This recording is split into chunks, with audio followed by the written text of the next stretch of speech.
आचार्य कल्प पंडित टोडरमल जी द्वारा रचित मोक्ष मार्ग प्रकाशक ग्रंथ अधिकार 9वां मोक्ष मार्ग का स्वरूप।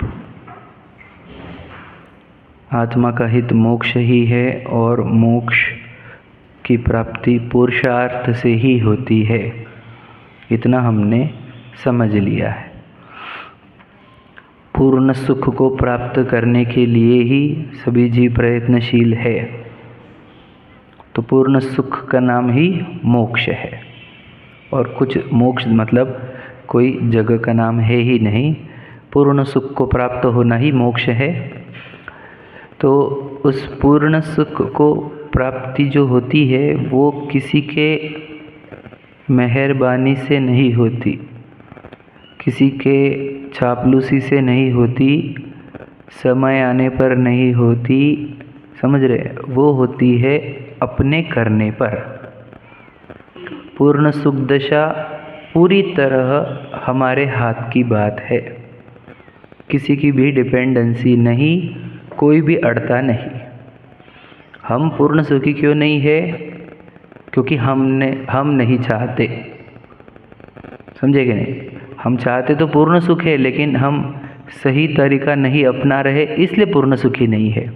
तो हमारे पूर्ण सुखी नहीं होने में किसी की भी और की कोई भी बीच में अड़चन नहीं है या कोई बाधा नहीं है, कोई भी नहीं।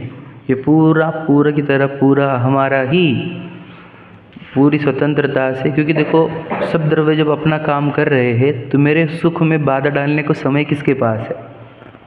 समझे क्या नहीं? वो उनका कार्य करेंगे कि मेरे बाधा डालने बैठेंगे? कोई ऐसा करता ही नहीं है। सब द्रव्य अपने अपने कार्य में मग्न है ना? तो मैं मेरे कार्य में मग्न हूँ और मैं अपने आप को दुखी करने का कार्य कर रहा, तो मुझे अपना सुखी होने का कार्य भी करते आएगा। उसकी प्रक्रिया हमने कुछ पढ़ी है। सीधी बात है कि मेरे अंदर दुख है, इसके लिए मेरे अंदर सुख नहीं है। सुख स्वभाव है, दुख विभाव है। विभाव हटाए तो स्वभाव प्रकट हो जाता है। अनंत सुख का स्वभाव है तो विभाव हटाओ, अनंत सुख प्रकट होता है। विभाव वही है मोह राग द्वेष, और इन मोह राग द्वेष को ही इच्छा भी कहते हैं हम। इच्छा से ही यह जीव दुख रूप होता है। देखो, मोह शब्द से दुख समझ में नहीं आएगा आपको, राग द्वेष से भी नहीं समझ में आएगा, इच्छा से समझ में आ जाएगा कि दुख होता है कि नहीं होता है, जिसको आकुलता वर्ण नाम दिया है, आकुलता लक्षण। तो आकुलता मतलब अनइजीनेस कब होती है? जब इच्छा हो जाती है, और इच्छा के कारण वो मोह राग द्वेष है। आप जो आपकी सत्ता नहीं है उस सत्ताओं में मोहित हो गए हो, है ना? फिर उसको चाहने लगे हो या उससे द्वेष करने लगे हो, इसलिए आपको इच्छा हो रही है। और फिर ये इच्छा होगी तो दुख होगा, और दुख होगा तो पूर्ण सुख प्रकट नहीं होगा। एकदम सरल है, कठिन कुछ भी नहीं है। इसलिए अपने को पहले स्वसत्ता और पर सत्ता का निर्णय कंपलसरी है। देह पर सत्ता है, याद रखना, मिट्टी का आकार, कुछ दिनों का स्वांग, समझ रहे? फिर उसकी मिट्टी हो जाती है, मिट्टी से उछलता है, मिट्टी में मिल जाता है, समझ रहे? तो ये देह की अस्तित्व है, देह की हकीकत ये है, और मैं ये नहीं हूँ। अपने अस्तित्व पता चलने पर फिर बहुत सारे, मतलब क्या कहें हम, अनंत कष्ट एक देह को भिन्न जानने पर ही मिट जाते। और वो ही काम हम नहीं कर रहे। दृष्टांत से आगे बढ़ते हैं, जो चैप्टर खोलना है मुझे, कि एक समझ लीजिए मैं पुरुष के एंगल से बोल रहा हूँ, ठीक है? अब स्त्री के एंगल से पकड़ लेना, ऑपोजिट साइड में साइमल्टेनियसली। एक सुंदर सी देखनी स्त्री है, सब लोग निभाते हैं उसके ऊपर, कहते हैं स्वर्ग की अप्सरा हो, इतनी सुंदर है, सब लोग की आंखें उसके पास घूमती है, ठीक है?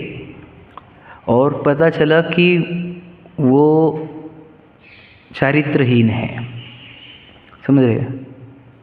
और बहुत लोगों को धोखा दे चुकी है, सबसे पैसे ऐंठती है। ये पता चलने पर उसकी सुंदरता की वैल्यू कितनी कम हो जाती है, आप समझ रहे? कि वह कुछ सुंदरता काम की नहीं, उसका कैरेक्टर एकदम ख़राब है और लूटती भी है, धोखा देती है।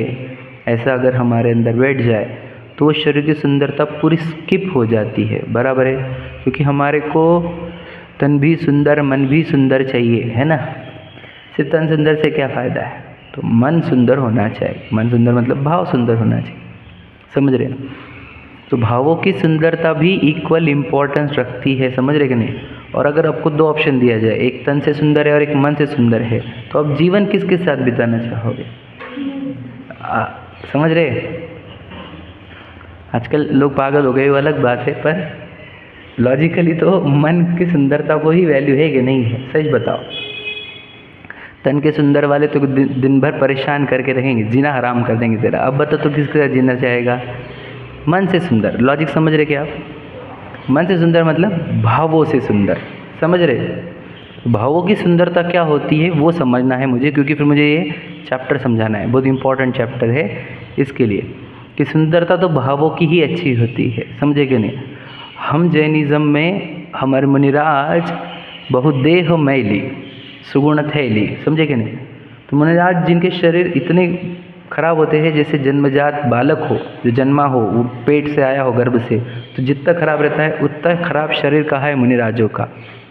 और तब भी हम उनको पूछते हैं, तो हम सीधी सीधी बात है, हम तन की सुंदरता को नहीं, मन की सुंदरता को वैल्यू देते हैं। समझे क्या कह रहे हो? कि मन की सुंदरता को वैल्यू देने वाला जैनिज़्म है। देखते हम मुनिराज हमारे, तो बाकी के लोग मतलब बाकी के जो गुरु रहते हैं वैसे देखते हैं टिप टॉप, हम मुनिराज देखेंगे तो आप है ना, कुछ भी श्रृंगार नहीं है, बाल भी निकाल दिए गए हैं, आप समझ लीजिए। तो सुंदर तो बिल्कुल नहीं शरीर। और फिर हम पूछ रहे हैं उनको, इतनी भक्ति भाव बता रहे हैं, वो काय का है? उनकी भावों की सुंदरता का। समझ में आ रहा है आपको? भावों की सुंदरता इंपॉर्टेंट है। समझ में आ रही क्यों बोला मैंने? मैं चैप्टर पढ़ूंगा तो आपको समझ में आएगा कि ये क्यों बोला गया है, ठीक है? और फिर जब मैं इस भावों की सुंदरता को आपको स्पष्ट करके बताऊंगा कि ये कितनी गजब की चीज़ है और कितनी इम्पोर्टेंट चीज़ है, ठीक है? आ जाओ 313 पर चल रहे ना अपन। 313 पर अपन आधा पार्ट अपना हो गया था, है ना? हमने दुर्लभता बता दी और यह अवसर चूकने योग्य नहीं है, ये चर्चा हम कर चुके, ठीक है? अब हम मोक्ष मार्ग का स्वरूप, जो चैप्टर यानी अधिकार का नाम है और ये चैप्टर का भी नाम है, दोनों भी सेम हो गए, आप समझ रहे? मैंने आपको बताया था मोक्ष मार्ग प्रकाशक ग्रंथ का नाम है, तो वो मोक्ष मार्ग का स्वरूप आया 9वें अधिकार में, तब स्टार्ट हुआ समझ रहे? और वो मोक्ष मार्ग का चैप्टर में वो जो 9वां अधिकार है उसमें भी मोक्ष मार्ग का स्वरूप अब स्टार्ट हो रहा है, ये भी याद रख। मतलब हम समझ रहे हैं, हम और क्रक्स की तरफ पहुंच रहे हैं। तो पढ़ते हैं अपन। देखो, अब मोक्ष मार्ग का स्वरूप कहते हैं, ठीक? देखो क्या कह रहे हैं, जिनके निमित्त से आत्मा अशुद्ध दशा धारण करके दुखी हुआ। फिर से पढ़ता हूँ, जिनके निमित्त से आत्मा अशुद्ध दशा धारण करके दुखी हुआ, ऐसे जो मोहादिक कर्म उनका सर्वथा नाश होने पर केवल आत्मा की सर्व प्रकार शुद्ध अवस्था होना वह मोक्ष है, ठीक है? देखो जो मैं बोलता हूँ वही बात है, वैसे अलग कुछ नहीं है। आत्मा क्या हुआ है? हम अभी है क्या? दुखी है। दुखी होने का कारण क्या है? अशुद्ध दशा है मेरी, और अशुद्ध दशा का कारण कौन है? मोह कर्म, ऐसा सब लिखा है उन्होंने, समझे? देखो, जिनके निमित्त से, वर्ड भी क्या उसके उन्होंने, कारण भी नहीं, निमित्त। मेरे अशुद्ध दशा में निमित्त मोह कर्म की वजह से मैं अशुद्ध दशा के कारण दुखी हुआ हूँ, समझ रहे? ये बात समझ रहे? फिर से देख लेना, मोह कर्म का निमित्त है। मोह कर्म के निमित्त से क्या हो गया? मैं स्वयं को भूल गया। स्वयं को भूल गया तो क्या हो गया कि स्वयं को भूलने से मैं दुखी हुआ, तो मेरी ये दुख रूप दशा का अभाव होना, मतलब दुख सुख रूप में परिवर्तित होना, अशुद्ध दशा शुद्ध दशा रूप परिणमित होना, और कर्म का मोह का निमित्त जो है, मोह कर्म का निमित्त वो हटना, इसका नाम मोक्ष है। समझ में आए? इसमें से हमारा पार्ट कितना है? बस शुद्ध दशा हमारी होना और सुखी दशा होना। शुद्ध और सुख दशा, सुख को ही शुद्ध दशा बोलेंगे, तो शुद्ध सुखी दशा को ही मोक्ष कहते हैं। समझ में आ रहा है? जहाँ पे क्या रहता है? कर्मों का निमित्त भी हट जाता है। जैसे शुरुआत में हमने ही सीखा था, 8 कर्मों से मुक्त होना ही मोक्ष है, ये समझा था ना हमने। अब क्या समझना मेरे को? बोलो। भाव कर्मों से मुक्त हो जाना, पूर्ण सुखी हो जाना मोक्ष है, समझे कि नहीं? सबसे पहले तो हमने तो दशा को ही बोलते, वो ऊपर होता है मोक्ष। पहले जगह का नाम बताया, फिर कर्मों से बताया गया, तो यही निश्चय व्यवहार होता है। निश्चय से मोक्ष क्या है? बोलो, पूर्ण सुखरूप भाव। निश्चय से, व्यवहार से 8 कर्मों का नाश, या वो सिद्धशिला, समझ रहे? तो पहले लोग बहुत बेसिक रहते तो उनको जगह बतानी पड़ती है। फिर थोड़े आगे तो उनको निमित्त बताने पड़ते हैं फिर आगे बढ़ गए तो उनको भाव बताने पड़ते हैं। इसको कहते हैं भाव भाषण। मोक्ष का भाव भाषण होना चाहिए हमारे को। मोक्ष कैसा होता है बताओ? सुखी होता है कि दुखी? अरे सुख को ही तो हमने मोक्ष कहा है समझे कि नहीं समझे? जहाँ पूर्ण सुख हो उसी का नाम तो मोक्ष है। तो क्लियर लिखा है पे क्या? सर्व प्रकार शुद्ध अवस्था का होना, उसी वही मोक्ष है। समझ रहे? शुद्ध अवस्था का अर्थ क्या होता है? सुखरूप दशा। क्योंकि ऊपर दुखी था मैं, तो अभी मैं शुद्ध हो जाऊंगा तो सुखी हो जाऊंगा। ठीक है? तो अभी जो दुनिया के लोग काम कर रहे हैं वो काहे के लिए कर रहे हैं? सुखी होने के लिए, अर्थात मोक्ष के लिए ही प्रयत्नशील है, लेकिन उनको मोक्ष का मार्ग पता नहीं है। ध्यान से सुन लेना, मैं आपको और कुछ बहुत सारे एग्जाम्पल दे सकता हूँ यहाँ पर। अब जो मोक्ष है, पूर्ण सुख है, उसका जो उपाय है, मतलब जरिया या टूल या कारण जो मोक्ष को यानी पूर्ण सुख दशा को लाएगा, उसको कहते हैं मोक्ष मार्ग। समझ में आया? एग्जाम्पल शिखर जी, ये हो गया हमारा मोक्ष एग्जाम्पल। तो यहाँ से नागपुर, फिर एमपी और फिर यूपी करके झारखंड जाना, ये क्या हो गया हमारा? शिखर जी का मार्ग यानी मोक्ष मार्ग। समझ रहे? बस ऐसा ही है। ठीक है? कि ये मोक्ष मार्ग जो है वो ऐसा है जहाँ जिस पर चलकर मोक्ष की प्राप्ति होती है। तो मार्ग का अर्थ तो रास्ता ही होता है, वे। समझे कि नहीं? मार्ग, और मार्ग क्या होता है? मार्ग मंजिल नहीं होता, मार्ग जरिया होता है जिस पे चलकर प्राप्ति होती है। समझ रहे? तो मोक्ष मार्ग का स्वरूप अब हम बताएंगे कि वो पूर्ण सुखरूप दशा, हम स्टार्ट में क्या सिद्ध करके आए? सभी को चाहिए मोक्ष ही, आत्मा का हित मोक्ष ही है, और वो मिलेगा अपने पुरुषार्थ से। समझ में आ गया? ये भी सिद्ध कर दे कि देखो पुरुषार्थ करना पड़ेगा। पुरुषार्थ चूका तो डायरेक्ट देखो समुद्र में गिरना पड़ेगा। ये कल कर गए हम पूरी कि भैया पुरुषार्थ चुका, तेरा पुरुषार्थ नहीं किया तो सीधा समुद्र के लिए रेडी रहो, तू निगोद के। समझ गए? तो फिर पुरुषार्थ की बात हो गई कि मोक्ष मिलेगा पुरुषार्थ से। पुरुषार्थ क्या है अब वो समझाएंगे कि पुरुषार्थ करना कैसा है, किस में करना है। मोक्ष मार्ग समझ में आएगा तो मोक्ष मार्ग में पुरुषार्थ करना है। तो अब मोक्ष मार्ग का स्वरूप जब बता रहे हैं तो उसमें क्या बता रहे हैं वो समझना। ठीक है? कि उसका उपाय, पूर्ण सुखरूप होने का उपाय को ही हम मोक्ष मार्ग कहते हैं। समझ में आया? मतलब जिसके पास मोक्ष मार्ग होगा उसी के पास मोक्ष होगा। सही है? अर्थात जिसके पास मोक्ष मार्ग होगा वही पूर्ण सुखी होगा। सही है? तो मोक्ष मार्ग किसके पास है दुनिया में, ये बताओ। तो जिनके पास मोक्ष मार्ग ही नहीं है उनके पास मोक्ष होगा क्या? नहीं। इसलिए वो पूर्ण सुखी कभी नहीं हो सकते। इसलिए संसारिक जीव कभी सुखी नहीं हो सकते। श्योर शॉर्ट कर लेना अपने अंदर। पूर्ण सुखी वो हो सकते हैं जिनके पास मोक्ष मार्ग हो। समझ में आ गया? तो मोक्ष मार्ग किसके पास है? प्रश्न में आया। पहले तो हमें मोक्ष मार्ग समझना होगा, मोक्ष मार्ग है क्या, है ना? तो वो समझाने के लिए बहुत सुंदर सुंदर बातें कही गई है, वो हम पढ़ते हैं अच्छे से। देखो, वहाँ कारण तो अनेक प्रकार के होते हैं। कोई कारण तो ऐसे होते हैं जिनके बिना तो कार्य नहीं होता, और जिनके होने पर कार्य हो या न भी हो। ठीक है? बस इतना ही पढ़ रहा हूँ। देखो ध्यान से लेना।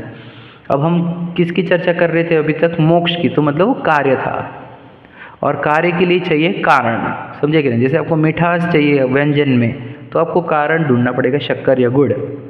समझे कि नहीं? वो डालेंगे तो मिठास आएगी।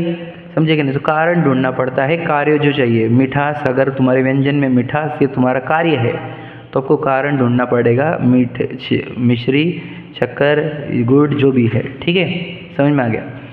दूसरा, तुम्हारे कार्य क्या चाहिए अभी? मोक्ष। मोक्ष मतलब पूर्ण सुख दशा। तो पूर्ण सुख दशा के कारण ढूंढने हमारे को कि पूर्ण सुख रूप दशा आती किस कारण से है, कारण खोज रहे हैं हम। ठीक है? तो ये कारण के अलग अलग टाइप्स होते हैं। पहला कारण उन्होंने बताया जिसके होने पर ही कार्य होता है। समझे कि नहीं? एक बात, जिसके होने पर ही कार्य होता है, और जिसके होने पर कभी कार्य नहीं भी होता है। कार्य होगा तो उसकी उपस्थिति में होगा, और कभी कभी उपस्थिति होने पर भी कार्य नहीं होता। समझ में आ रहा है? फिर से पढ़ता हूँ। देखो, जिनके बिना तो कार्य नहीं होता, और जिनके होने पर कार्य हो या न भी हो। बात समझ रहे? मतलब आपकी प्रेजेंस तो कंपलसरी है, लेकिन आपकी प्रेजेंस से कार्य नहीं होगा। समझे कि नहीं? प्रेजेंस तो कंपलसरी है, लेकिन प्रेजेंस से कार्य नहीं होगा, ऐसा कारण खोज रहे। और बहुत इम्पोर्टेंट है वो समझना। मतलब क्या? जिसके बिना तो मोक्ष होगा नहीं, और उसके होने पर भी मोक्ष हो भी या नहीं भी हो, ये ऐसा कैसा कारण है? तो दृष्टांत दिया उन्होंने, जैसे मुनिलिंग धारण किए बिना तो मोक्ष नहीं होता, परंतु मुनिलिंग धारण करने पर मोक्ष होता भी है और नहीं भी होता। समझ में आया? तो मुनि दीक्षा जो है, मुनिलिंग, लिंग मतलब क्या बताओ? मुनिलिंग का अर्थ होता है वेश। वेश मतलब ड्रेसिंग, मतलब जैसे मैं लोकमान्य तिलक का लिंग धारण किया, वेश धारण किया, समझ रहे हैं? मैंने रावण का लिंग धारण किया, मैंने राम का लिंग धारण किया। लिंग मतलब उसके जैसा आकार या उसकी जैसी ड्रेसिंग पहनना, समझे क्या नहीं? तो एक्चुअल में मुनि लिंग नहीं होता है, वो जिन लिंग होता है। तो जिनेंद्र भगवान का आकार मतलब ड्रेस पहनना, मतलब मुनि देशा मतलब इक्वल टू जिनेंद्र भगवान का ड्रेस पहनना, समझे क्या नहीं? ध्यान से सुनना। तो जिसने मुनि लिंग धारण किया है या जिन लिंग धारण किया है, मुनि दशा ही बोलो अब सिंपल भाषा में, जिसने मुनि दशा धारण की, तो कहते हैं मुनि दशा धारण करने पर ही मोक्ष होगा, और मुनि दीक्षा धारण करने पर मोक्ष हो या नहीं भी हो। अरे कैसी बात हो गई, ये कैसा कारण हो गया? ट्विस्टिंग है, मैं इस पर बहुत कुछ बोल सकता हूँ, समझने की कोशिश करना। गजब की पंचम काल चल रहा है। पंचम काल में मुनिराज है क्या? भावलिंगी की बात करता हूँ। 18,500 साल तक मुनिराज रहेंगे, बराबर है? भावलिंगी, समझे क्या नहीं? द्रव्यलिंगी भी रहेंगे, भावलिंगी भी रहेंगे, समझे क्या नहीं? ये सब मोक्ष जाने वाले क्या? द्रव्यलिंगी जाने वाले क्या? नहीं, भावलिंगी इसी काल में। समझ रहे क्या कह रहा हूँ मैं इसी काल की बात कर रहा हूँ। मोक्ष जाने वाले क्या? नहीं। तो मुनिलिंग मोक्ष का कारण हुआ क्या? लॉजिक समझ रहे क्या कह रहा हूँ मैं? नहीं मतलब समझ रहे कारण मैं क्या बोल रहा हूँ, मेरे को पॉइंट क्या करना है। मुनिलिंग है, भावलिंग भी है, लेकिन मोक्ष नहीं है। इसका अर्थ क्या हो रहा है? दीक्षा से मोक्ष नहीं होता। अगर दीक्षा से होता तो दीक्षा तो ले ही ली हमने, समझे क्या कह रहा हूँ मैं? अगर दीक्षा से मोक्ष होता है तो दीक्षा तो ले ली ना कितने जनों ने, उनको सबको मोक्ष होना चाहिए था। समझे क्या क्या कह रहा हूँ मैं? इसलिए दीक्षा से मोक्ष नहीं है, ये बात समझानी है मुझे। समझा क्या? बात समझ में आई? दीक्षा से मोक्ष होगा तो पंचम काल क्यों अड़ रहा है? यहाँ पे भी तो दीक्षा ले रहे लोग, समझे क्या क्या कह रहा हूँ मैं? यहाँ पे भी सेम दीक्षा ली जा रही है, जो भावलिंगी है वो तो एज इट इज़ फॉलो कर रहे हैं, जो जिनेंद्र भगवान का लिंग है उसको, समझे क्या नहीं? तो फिर मुक्ति क्यों नहीं, ये प्रश्न है, समझे क्या नहीं? और फिर जो द्रव्यलिंगी है चतुर्थ काल के भी, वे भी तो पूरी मुनि दीक्षा धारण करते हैं, पूरे 28 मूल गुणों का निर्विचार पालन करते हैं, उन्हें मोक्ष क्यों नहीं? प्रश्न समझेगा? दो प्रश्न समझेगा मैंने। पंचम काल के भावलिंगी को मोक्ष क्यों नहीं, एग्जाम्पल, और चतुर्थ काल के भी और पंचम काल के द्रव्यलिंगी को मोक्ष क्यों नहीं? जबकि ये तीन पकड़े मैंने, तीनों मतलब दो पकड़ो, द्रव्यलिंगी और भावलिंगी। पंचम काल के भावलिंगी और चतुर्थ काल के द्रव्यलिंगी और पंचम काल के द्रव्यलिंगी, ये सबको मोक्ष क्यों नहीं? जबकि इन्होंने मुनि दीक्षा अंगीकार की है और निरतिचार पालन कर रहे हैं, फिर इनको मोक्ष क्यों नहीं, ये प्रश्न है ना। तो अगर मुनि दीक्षा ही मोक्ष दिलाता तो इन सबको भी मोक्ष चाहिए था, सही है कि नहीं? बात समझ रही क्या कह रहा हूँ मैं? समझ में आया? तो चतुर्थ काल के द्रव्यलिंगी को भी, पंचम काल के द्रव्यलिंगी को भी और पंचम काल के भावलिंगी को, सभी को मोक्ष चाहिए था हमारे को। अगर दीक्षा मोक्ष का कारण होती तो, समझ में आ गई बात समझ में आई? क्लियर हुआ? अब मैं आगे बढ़ता हूँ। तो जब दीक्षा मोक्ष का कारण नहीं है, ये बात समझ में आ गई आपको? क्यों दीक्षा क्यों मोक्ष का कारण नहीं है वो समझाता हूँ आपको। क्योंकि दीक्षा ठहरी शरीर की, समझे कि नहीं समझे? शरीर का कार्य है वो दीक्षा, मतलब क्या? शरीर की क्रिया का नाम है, समझे कि नहीं? बात समझ रहे? तो शरीर की क्रिया मोक्ष का कारण नहीं है, ये सिद्ध हो रहा है यहाँ से, समझ गए? तो जब मुनि दीक्षा वाली शरीर की क्रिया मोक्ष का कारण नहीं है, तो ये बात समझो कि हमारी मंदिर, भक्ति, पूजन, तीर्थ यात्रा ये मोक्ष का कारण है क्या? समझे क्या क्या कह रहा हूँ मैं? गहरी बात समझना थोड़ी सी, मैंने जो इशारा कर रहा हूँ मैं बहुत स्लोली गहरी बात पर पहुँचा हूँ, तो आपको समझना होगा। जो मुनि दीक्षा कारण नहीं बन रही है मोक्ष के लिए, तो हमारी भक्ति, पूजन, स्वाध्याय, प्रक्षाल है ना, सीखना, सिखाना, समझ रहे, तीर्थ वंदना, शिविर लगाना, दान देना, ये मोक्ष का कारण है क्या? क्या समझे कि नहीं समझे? फिर हम ये कर रहे, वो काहे के लिए कर रहे? इस सबसे सिर्फ पुण्य संचय होता है। ध्यान से सुन लेना मेरी बात। पुण्य प्रकृति वो भी दिल से करोगे तो, प्रशस्त राग से करोगे तो, नहीं तो फिर तो पाप भी बन सकता है। पहली बात समझना क्या कह रहा है, समझ रहे क्या कह रहा हूँ मैं? तो मुनि दीक्षा मोक्ष का कारण नहीं बन रही है, तो फिर हमारी बाकी की क्रिया कैसे मोक्ष का कारण बन जाएगी? ये बात समझो गहराई से। समझ में आ गया आपको मेरे को क्या पॉइंट आउट करना है? वो बात समझ में आ गई। तो मुनि दीक्षा लेना कैसा है कारण है कि जिसके होने पर मोक्ष होगा, उसके होने पर ही होगा, लेकिन उसके होने पर मोक्ष हो या ना हो, ऐसा कारण है मुनि दीक्षा का धारण करना। समझ में आ गया? पहला प्रकार का कारण, जिसके प्रेजेंस में कार्य, जिसके प्रेजेंस में ही कार्य होगा, लेकिन जिसके प्रेजेंस में कार्य हो भी सकता है और नहीं भी हो सकता है। समझा क्या स्तुति? दिव्यम भाई समझे ना? और हाँ बोलो, क्या बोला? मुनि दीक्षा क्या है, कैसा कारण है? बोलो। जिसके होने पर, सिर्फ लिख रहे हो क्या? सिर्फ समझ नहीं रहे हो क्या? पॉइंट लिख रहे, नंबर ऑफ पॉइंट्स ऐड करते जा रहे हो, है ना? स्तुति बोलो। बराबर है। और एक पॉइंट, पहला पॉइंट बोलो दिव्यम, पहला पॉइंट। बिल्कुल सही बात, दोनों मिलकर समझ में आए। जिसके होने पर ही मोक्ष होता है, लेकिन जिसके होने पर मोक्ष हो भी और नहीं भी हो।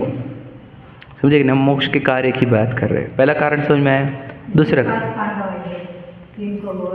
हाँ फिर दो को क्यों नहीं हुआ? वो भी तो मुनि दीक्षा पालन किए हुए थे, ठीक है, ये भी एग्जाम्पल बराबर है। दूसरा देखो, जैसे मुनिलिंग धारण किए बिना तो मोक्ष नहीं होता, परंतु मुनिलिंग धारण करने पर मोक्ष होता भी है और नहीं भी होता, ठीक है। पहले प्रकार का कारण बता दिया। दूसरे प्रकार का कारण, तथा कितने ही कारण ऐसे हैं कि मुख्यतः जिनके होने पर कार्य होता है, परंतु किसी के बिना हुए भी कार्य सिद्धि हो जाती है। मतलब क्या कि बहुत जनों को वो करने से कार्य हुआ है और बहुत जनों को वो नहीं करने पर भी कार्य हो गया। समझे कि नहीं? मतलब ऐसे कोई कंपलसरी वाला कारण नहीं है वो, कि वो चाहिए ही, कि कोई उसको प्राप्त, कोई उसको लाकर भी मोक्ष प्राप्त करता है, कोई बिना लाए भी मोक्ष प्राप्त कर लेता है। समझ में आ गया? जैसे तपस्या की बात करें, देखो जैसे अनशनादि बाह्य तप का साधन करने पर मुख्यतः मोक्ष प्राप्त करती है। तो कितने मनराज ऐसे है जिन्होंने बाह्य तप किया और मोक्ष प्राप्त करे, लेकिन भरत आदि ऐसे बहुत सारे दृष्टांत वो भी है जिन्होंने बाह्य तप कुछ नहीं किया तब भी लिखे। जैसे देखो, परंतु भरत आदि बाह्य तप किए बिना ही मोक्ष की प्राप्ति हुई। तो तपश्चरण कैसा कारण है? जिसके रहने पर भी मोक्ष होता है, नहीं रहने पर भी मोक्ष होता है। मुनि दीक्षा कैसी है? जिसके रहने पर ही मोक्ष होता है। तपश्चरण कैसा है? जिसके नहीं रहने पर भी मोक्ष होता है, रहने पर भी होता है, नहीं रहने पर भी होता है। समझ में आया? मुनि दीक्षा का क्या है? रहने पर होता है, नहीं रहने पर नहीं होता। समझ गए? उसको चार्ट बना के बता दूंगा आपको, बता देंगे, ठीक है। रहने पर मुनि दीक्षा को 3 क्राइटेरिया में कर लेते हैं।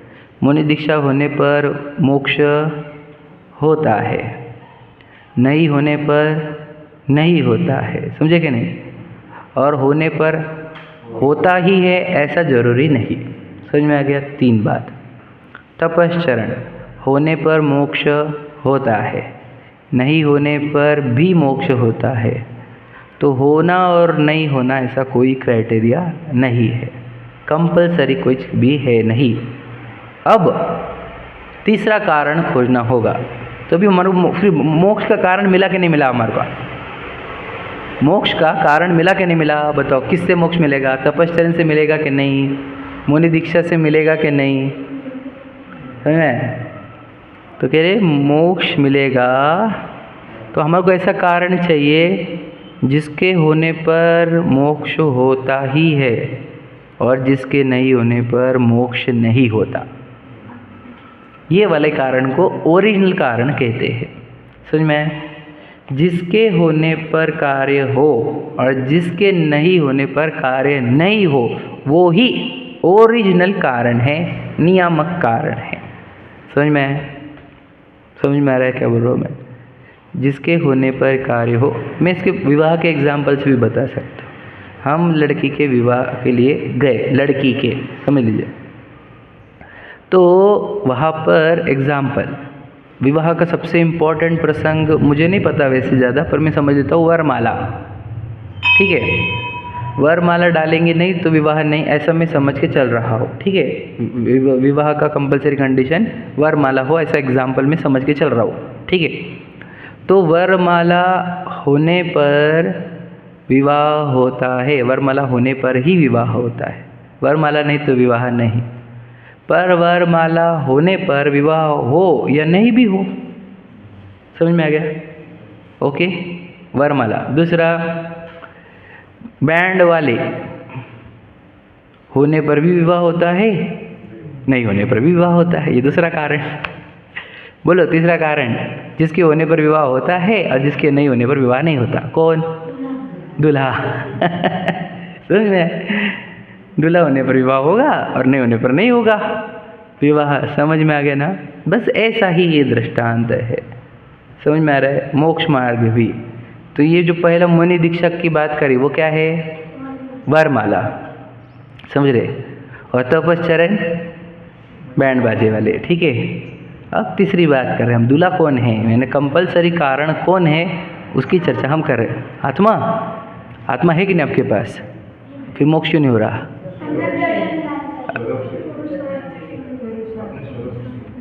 ठीक है, पुरुषार्थ बोल रहे हैं। आत्मा मोक्ष का कारण है क्या?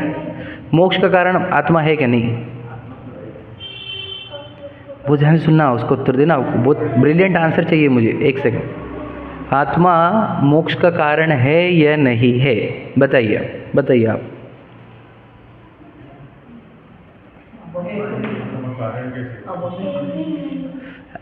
बता भैया। स्वस्तिक भैया, नहीं है। आत्मा मोक्ष का कारण है कि नहीं है?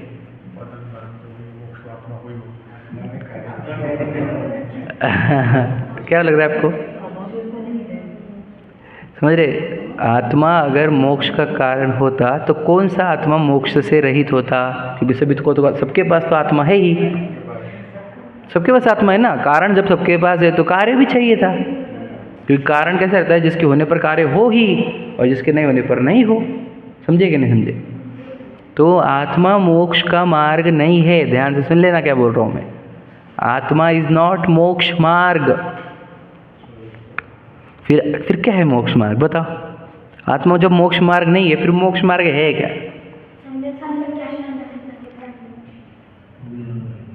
ठीक है, वो तो आप पढ़ लिया आपने, है ना, और तत्व सूत्र के अध्याय भी पढ़े हैं आपने, है ना। पहले समझाता हूँ, देखो ध्यान से लेना। आत्मा मोक्ष नहीं है, बताओ। आत्मा मोक्ष का कारण नहीं है, बोलो फिर मोक्ष का कारण क्या है? फिर आत्मा से क्या संबंध का को आत्मा सीखना हमने? हाँ, आत्मा की आराधना मोक्ष का कारण है। क्या समझे? और आत्मा की विराधना संसार का कारण है। समझे कि नहीं समझे? समझे? आराधना ही बनेगी कारण मोक्ष के लिए। तो आराधना जो है वो मोक्ष का मार्ग है, ये कारण है मोक्ष का। समझे क्या? देखो मोक्ष क्या है? सुखरूप दशा। तो सुखरूप दशा कब आएगी? उसका कारण क्या है? जब आराधना होगी। आराधना से सुख आएगा, समझे क्या नहीं? और विराधना से दुख आएगा। तो दुख का कारण विराधना और सुख का कारण आराधना। समझ में क्लियर हो रहा है क्या? अच्छा हो गया प्रश्न आया बच्चों का कि आत्मा वर्ड बोला किसी ने, तुमको अच्छे से स्पष्टता करता है क्या कि आत्मा मोक्ष का कारण नहीं है। बोलो, आत्मा की आराधना मोक्ष का कारण है। समझ में आ गया?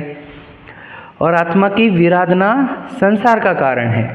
विराधना के नाम मिथ्या दर्शन ज्ञान चारित्र है और आराधना के नाम सम्यक दर्शन ज्ञान चारित्र है। समझ रहे? क्लैरिटी हो गई। मैं आपको और स्पष्टता कर दूंगा। मैं जितना मैं इसलिए कोई चैप्टर फाइनल करके नहीं आता हूँ। मुझे पता है जब आगे बढ़ते जाएंगे तो अपने दरवाजे खुलते जाएंगे और आगे क्लैरिटी करते आएगी। और मैं आपको और क्लैरिटी कर पाऊँगा अब इसमें, ये कैसे आराधना और विराधना के शब्द के ऊपर ही। समझ में आ रहा है क्या? तो आत्मा की विराधना संसार मार्ग है, आत्मा की आराधना मोक्ष मार्ग है। या दुखी होने का कारण विराधना है, सुखी होने का कारण आराधना है। ओके, आओ आगे बढ़ता हूँ मैं थोड़ा सा, फिर मैं इस पे आता हूँ आराधना विराधना पर। तो देखो उन्होंने क्या लिखा है। पर तथा कितने ही कारण ऐसे हैं जिनके होने पर कार्य सिद्धि होती है। ही वर्ड आया है ना। और जिनके न होने पर कार्य सिद्धि नहीं होती। समझ में आया क्या? जिनके होने पर कार्य सिद्धि होती ही होती है और जिनके नहीं होने पर कार्य सिद्धि नहीं होती। तीसरा कारण समझ रहे कि नहीं समझे?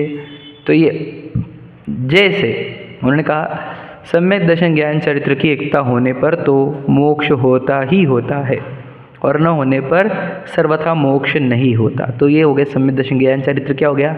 मोक्ष का कारण, ओरिजिनल नियामक कारण। ठीक है, अब मैं बताता हूँ, देखो ध्यान से सुनना। मैंने दृष्टांत दिया था कि सुंदरता कौन सी चाहिए हमारे को? मन की सुंदरता, बराबर है, तन की सुंदरता नहीं। सही है कि नहीं? तन की सुंदरता को क्या वैल्यू है? मन की सुंदरता चाहिए, बोला ना हमने स्टार्ट में। अब बताओ सम्यक दर्शन ज्ञान चरित्र ये है क्या? हमारे 3 गुण हैं मुख्य, श्रद्धा ज्ञान चारित्र, 3 गुण हैं हमारे। ये 3 गुण हमारे यदि विपरीत कार्य कर रहे हैं, मलिनता कर रहे हैं, तो हमारा शरीर कितना भी सुंदर हो उसको कोई वैल्यू है क्या? याद रखना क्या बोल रहा हूँ मैं। श्रद्धा ज्ञान चारित्र अगर विपरीत कार्य कर रहे हैं तो शरीर की सुंदरता कोई वैल्यू नहीं रखती। वापस समझ में आ गया? वापस श्रद्धा गुण ज्ञान गुण चारित्र गुण विपरीत कार्य कर रहे हैं तो हमारे कितने भी भाव अच्छे हो वो भी वैल्यू नहीं रखते। ध्यान से सुन लेना। श्रद्धा गुण ज्ञान गुण चारित्र गुण अगर विपरीत कार्य कर रहे तो हमारी मुनि दीक्षा भी सुंदर नहीं कही जाती। क्या कहा? कठिन लगा आपको सुनने में? समझ में आया होगा तो समझ में आना। क्या कहा? समझ रहे भैया? सम्यक दर्शन ज्ञान चारित्र नहीं है तो मुनि दीक्षा जो ली जाती है उसको जिनवाने में कहा कि ये नट है। नट, नट मतलब ये एक्टर है मुनि जिनेंद्र भगवान का, ये मुनि नहीं है, ऐसा कहा। एक्टिंग कर रहा है ये बस। क्या कहा? क्यों? क्योंकि उसका बात बताता हूँ, आपको समझाता हूँ। समझ में आ रहा है? तो सुंदरता कहाँ चाहिए थी हमारे को? श्रद्धा ज्ञान चारित्र गुण में। समझे कि नहीं? तो बाहर से शरीर को श्रृंगारित किया तुमने, तो किसी ने पैसे से श्रृंगारित किया, किसी ने फाउंडेशन लगा लगा के श्रृंगारित किया, है ना, मेकअप करके। किसी ने मेकअप करके करा, किसी ने धन से श्रृंगारित किया, किसी ने पदों से श्रृंगारित किया, किसी ने सुरीली आवाज़ से श्रृंगारित किया, किसी ने मुनि दीक्षा धारण करके श्रृंगारित किया।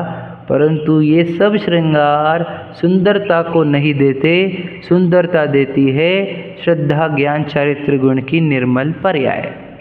ध्यान से सुन लेना क्या कहा मैंने। गहरी गहरी बातें हैं, सब समझने की कोशिश करना। शरीर सुंदर हो, भाव बिगड़े हुए, तो आपको बता दिया मैंने। आवाज़ सुंदर हो, भाव बिगड़े हुए हो, तो धन बहुत हो, भाव बिगड़े हुए हो, तो आपको सब अच्छे लग रहे हैं लोग, विचार करो, सीधी सीधी बात है। तो ये भावों की श्रृंगार, भावों के श्रृंगार मतलब श्रद्धा ज्ञान चारित्र गुण के श्रृंगार ही वास्तविक श्रृंगार है। समझे कि नहीं? तो आपको वो श्रृंगार पे आपने मंगल श्रृंगार के ऊपर रविंद्र जी की रचना पे किया था ना, तो बोलो मंगल श्रृंगार में सिर की श्रृंगार क्या होती है ना, हाथों का श्रृंगार क्या होता है, सब सुना आपने? तो मैं बताता हूँ आपको, ध्यान से सुना। आप क्या कह रहे हैं? मेरे श्रद्धा गुण की पर्याय निकल रही है, ज्ञान गुण की पर्याय निकल रही है। ध्यान सुनना, मैं पहले श्रद्धा गुण की मुख्यता से बात कर रहा हूँ। मेन काम कहाँ करना है हमारे को? ज्ञान गुण में, लेकिन मैं श्रद्धा गुण के एंगल से बोल रहा हूँ। मेरी श्रद्धा गुण की पर्याय मेरे चैतन्य तत्व की विराधना करके इस टेम्पररी मिट्टी के शरीर की आराधना कर रही है। तो बताओ मैं एक सुंदर हूँ कि नहीं हूँ? समझे क्या कह रहा हूँ मैं? क्योंकि दो सोचो, मेरे भाव इतने बिगड़े हुए हैं कि जो मल मूत्र वाले जड़ शरीर में रुचि उत्पन्न करता है जो जीव, वो बाहर से व्रती हो, महाव्रती हो, सुंदर हो, सुरीला हो, अच्छा हो, नेक हो, दानशूर हो, तो भी सुंदरता को प्राप्त नहीं होगा। समझे क्या क्या कह रहा हूँ मैं? या पूज्यता को या सम्मान को प्राप्त नहीं हो सकता, क्योंकि उसकी श्रद्धा गुण की पर्याय अपने चैतन्य महातत्व की विराधना करके मिट्टी के शरीर की आराधना कर रही है। यस और नो? तो द्रव्यलिंगी को क्यों कहा नहीं मोक्ष? क्योंकि उनकी श्रद्धा गुण की पर्याय चैतन्य तत्व की विराधना कर रही है। समझ रहे क्या? इम्पोर्टेंट बात समझ रहे भैया? बहुत इम्पोर्टेंट बात है। बात क्या चलेगी? किसकी वैल्यू है? मेरी श्रद्धा गुण की पर्याय किसकी आराधना कर रही है? आराधना का अर्थ रुचि किसकी करती है? वो किस में अहम बना स्थापन करती है? समझ रहे क्या? समझ रहे अच्छे से? तो मैंने अपने आप को इम्प्रूव करना है, तो मैं नहा के इम्प्रूव करूँ, कि आवाज़ अच्छी करके इम्प्रूव करूँ, मेरा बिहेवियर अच्छा, दान दे के स्वयं को इम्प्रूव करूँ क्या? समझ रहे आप? या अणुव्रत महाव्रत लेके स्वयं को इम्प्रूव करूँ? समझे क्या? मुझे इम्प्रूव कहाँ करना है? Where is the scope, where is the area of improvement? ये मतलब यह हमारे को पता होना चाहिए। हम शरीर के इम्प्रूवमेंट में लगकर दीक्षा धारण करी। मैंने आपको इसलिए इशारा किया कि मुनि दीक्षा से मोक्ष नहीं होता। समझे कि नहीं? वो कारण कैसा है? नियामक कारण नहीं है। जब मेरी श्रद्धा गुण की पर्याय मेरी आराधना करने लग जाए, मेरे ज्ञान गुण की पर्याय मेरी आराधना करने लग जाए, मेरे चारित्र गुण की पर्याय मेरी आराधना करने लग जाए, तो अब मोक्ष होगा कि नहीं होगा? अब होगा कि नहीं होगा? अब तो होगा ही होगा। इसी को कहा यहाँ पर, यही है वो मोक्ष का कारण, नियामक कारण। मेरे 3 गुण की पर्याय मेरे चैतन्य की आराधना करे, यानी मेरी आराधना करे, मेरे चैतन्य की तो मेरी आराधना करे। मेरे 3 गुण की पर्याय मुझसे विमुख होगी, मेरी विराधना करेगी, तो संसार होगा, तो दुख होगा उसको। सीधी बात है क्या नहीं? एग्जाम्पल बताता हूँ। मेरी श्रद्धा गुण की पर्याय ने देह में अहमपना स्थापन किया और देह की रुचि उत्पन्न करी, तो होता क्या है बताओ? अब देह संबंधी अनंत इच्छाएं उसको गिफ्ट मिलती है। 7 प्रकार के भय गिफ्ट मिलते हैं। समझ रहे? चिंताएं, भय, समझ रहे? अपेक्षाएं, ये सब उसको गिफ्ट मिलता है। तो वो होती कैसी है? दुखी होती है। समझे कि नहीं? क्योंकि उसने आराधना करी देह की, रुचि करी देह की, मिट्टी के पिंड की, मल मूत्र के पिंड की रुचि करी है उसने, तो उसको गिफ्ट में इतने दंड मिलते हैं जो मैंने बताया, चिंता, भय, आकांक्षा, इच्छा, ये सब दंड मिलते हैं उसको। सही है कि नहीं? और वही मेरी श्रद्धा गुण की पर्याय जब आत्मा की रुचि करती है, आत्मा की आराधना करती है, आत्मा में अहमपना स्थापन करती है, तो उसको निर्भयता, निशंकितता, निकांक्षितता, ये सब प्राप्त होता है। समझे कि नहीं? तो सोचो, आत्मा के सुखी होने में कारण श्रद्धा गुण का आत्मा की आराधना है। बहुत ज़्यादा हो जा रहा होगा आपको, है ना? समझ रहे ना? समझ रहे क्या? तो श्रद्धा गुण हमारी आराधना में है कि विराधना में है? बताओ। रोज पूजा करता मैं, रोज प्रक्षाल करता मैं, तो सिखाता हूँ लोगों को, ये सब तेरे श्रृंगार है, ये बाहर के, तो लोगों को लुभाने के लिए करता है। तेरी श्रद्धा अभी भी उस जड़ शरीर का ही आकर्षण रखती है क्या नहीं? विचार करो। मिट्टी से पिद्दी का, समझे? थोड़ा सा आकार है, थोड़ा सा दिन का जिसका आकार बनता है, बाद में मिट्टी बन जाती है, उस आकार का आकर्षण। समझ रहे? विचार करो। तो श्रद्धा गुण हमारे क्या काम कर रहे? श्रद्धा बोली मैं क्या करूँ, मेरे को तो दिखता है। ज्ञान गुण देखो, उसको बात कर हम बोल रहे तो किसी पागल है, शरीर में अहमपना स्थापन कर रही, शरीर की रुचि कर रही, तो मैं क्या करूँ? ज्ञान गुण को बोलो। वो जिधर बोला उधर जाती हूँ मैं, वो उसको समझा। तो ज्ञान गुण को बोला भैया हमने, ज्ञान गुण क्या भैया, तो किसकी आराधना करता? बोलो, ज्ञान गुण किसकी आराधना? वही इंद्रियों का माध्यम से पूरे पुद्गलों की आराधना करते रहता है। घर, गाड़ी, पत्नी, बच्चे, तो ये इंद्रियों से दिखता क्या है तुझे बताओ? पुद्गलों के टेम्पररी आकार जो थोड़े दिन में ज़मीन दोस्त होने वाले हैं, चाहे बंगला हो, महल हो, खंडर हो, शहर हो, देश हो, पूरा ज़मीन दोस्त होता है नहीं सब बाद में, पंचम काल की, छठवें काल के अंत में, सब कुछ भी हो यहाँ का सक्सेस, फेलियर, निंदा, प्रशंसा, जितनी भी है प्रॉपर्टीज सब ज़मीन दोस्त होती है ना। तो ये ज्ञान किसका आराधन कर रहा है, किसकी आराधन कर रहा है?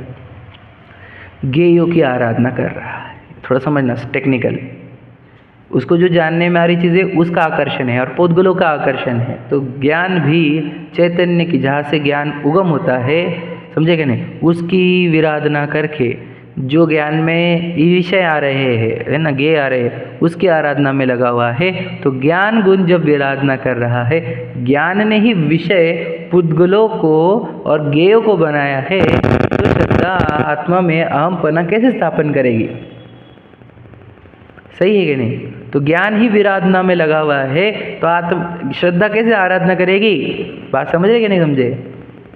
तो ज्ञान को आराधना में कैसे लगाया? तो ज्ञान को पूरी दुनिया से कट करो, एकांत में जाओ, बोला था ना हमने, आंखें भी बंद करो उसकी, डिस्कनेक्ट एकदम परफेक्ट वर्ड है, डिस्कनेक्ट करो उसको एकदम, समझ रहे कि नहीं?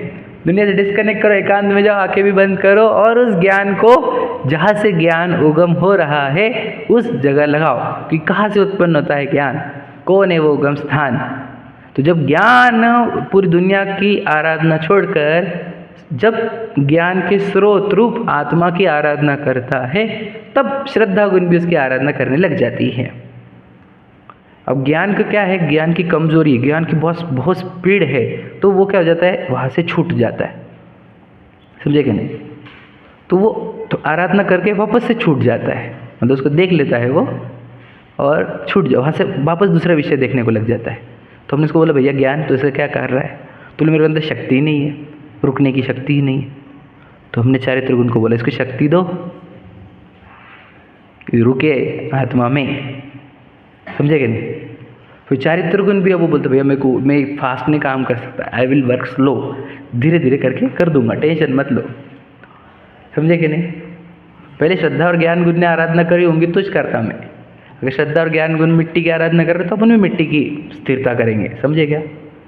तो चारित्र गुण ठहरा स्लो काम करने वाला, वो धीरे धीरे करके स्थिरता बढ़ा के ज्ञान गुण को अंदर लेकर जाके उसको बैठाएगा, देख शांति लग रही ना, शांति लग रही ना, ऐसा कर करके उसके अंदर उसको बैठा देगा, और बैठा देगा तो क्या होगा?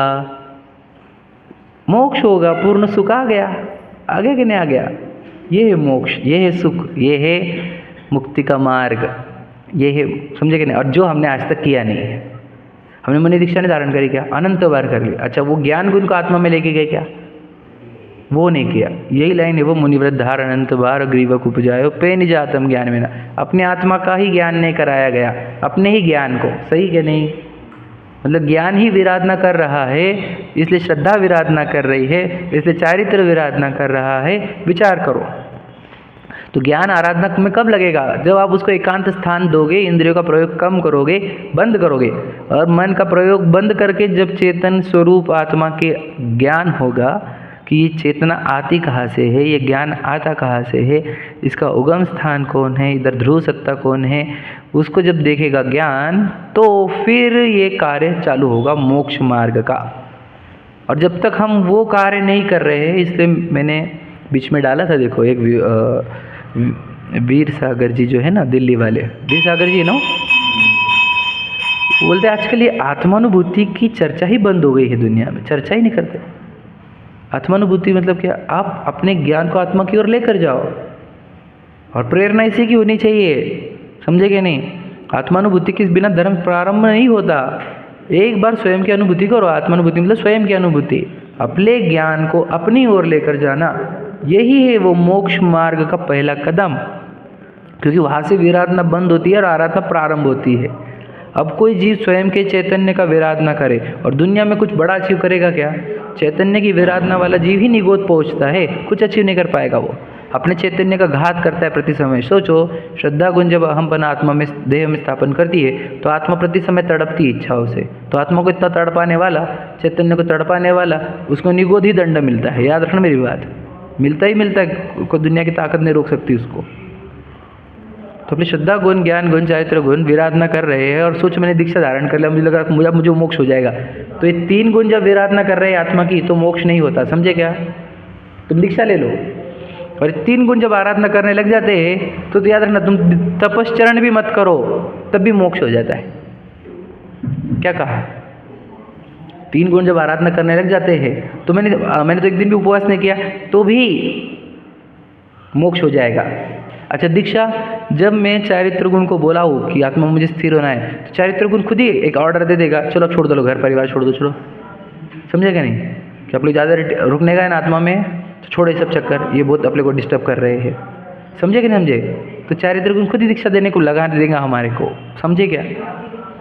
तो सीधी बात है, हम जब आराधना प्रारंभ करेंगे अपने ज्ञान से तो मोक्ष मार्ग होगा, समझे कि नहीं? तो आराधना है मोक्ष का कारण और विराधना है संसार का कारण, वो जो कंक्लूजन था। तो हमारे को सुंदर कहाँ से बनना है या मोक्ष मार्ग कहाँ पर करना है? तो देह के एक्टिविटी में नहीं है कोई भी। कौन से गुण में बेटा? पहले किस में? ज्ञान गुण में। ज्ञान गुण में क्या करना है, क्या बंद करना है, क्या चालू करना है? बोलो आराम। ज्ञान गुण में क्या बंद करना है, क्या चालू करना है? विराधना बंद करनी, चालू क्या करना है? आराधना। अब आराधना शब्द का अर्थ याद रखना, राध का अर्थ होता है आत्मा। राध वर्ड जो है वो है आत्मा का, समझे कि नहीं? राधे राधे वर्ड यूज किया लोगों ने ना, राध मतलब आत्मा। और जो आत्मा के आए नजदीक उसको कहते आराध। फिर आराधक, जो आत्मा के नजदीक आ रहा है उसको कहते हैं आराधक, और जो आत्मा से दूर जाते उसको कहते हैं विराधक। समझ रहे हैं? शब्द भी समझ लेना, आत्मा के निकट आने वाले को आराधक कहेंगे, आत्मा के निकट आने के कार्य को आराधना कहेंगे। आत्मा से दूर जाने वाले को विराधक कहेंगे, दूर जाने के कार्य को विराधना कहेंगे। तो सीधी सीधी बात है, हम आराधक है कि विराधक, ये खुद को खोजो, खुद को ही सोचो। अब मैं विराधक भी हूँ और मुझे मोक्ष भी चाहिए तो कैसे मिलेगा? आत्मा की ही विराधना करता हूँ मैं, स्वयं की विराधना करता हूँ। आत्मा मतलब मैं, मेरे ही विराधना करके मुझे कैसे मोक्ष मिलेगा? मुझे सुख कैसे मिलेगा? मुझे सुख चाहिए और मैं मेरे ही विराधना करूँ तो कैसे सुख मिलेगा? इसलिए मुझे मेरी पहचान हो, मुझे मेरा ज्ञान हो और मैं अपने आप में लीन रहूँ, क्योंकि मैं ही, याद रखना, क्योंकि दुनिया में भगवान और कोई नहीं है। अप्पा सुपरमा, अपनी आत्मा ही भगवान है, उसमें से ही भगवान दशा प्रकट होती है, उसमें से अनंत सिद्ध दशा आती है। तो उसकी आराधना करो और उसमें से सब निकालो, आपका अनंत सुख निकालो, केवल ज्ञान निकालो, अनंत सिद्ध दशा निकालो, वो उसमें से ही निकलता है सब। इसलिए आप पूरी तरह अपने आत्मा के आराधना में लग जाओ, यही उपाय है मोक्ष का। मैं एक लाइन पढ़ के कंप्लीट करता हूँ ताकि हमारा अधूरा ना रह जाए। देखो, ऐसा यह कारण का है, उनमें अतिशय पूर्वक नियम से मोक्ष का साधक जो सम्यक दर्शन ज्ञान चरित्र का एक ही भाव सो मोक्ष मार्ग जानना। इन सम्यक दर्शन ज्ञान चरित्र में एक भी ना हो तो मोक्ष मार्ग नहीं होता। ठीक है, मेरे को समझाना इसके ऊपर और बताएंगे कल। समझ में आया? मोक्ष मार्ग क्या? बोलो, आराधना। कौन से? 3 गुण आराधना करे हमारी, 3 गुण विराधना, तीनों में से एक ने भी विराधना करी तो मोक्ष नहीं होता, वो भी बात समझ ली। तीनों आराधना करे आत्मा की तो मोक्ष मार्ग है। समझ में आ गया? चलो।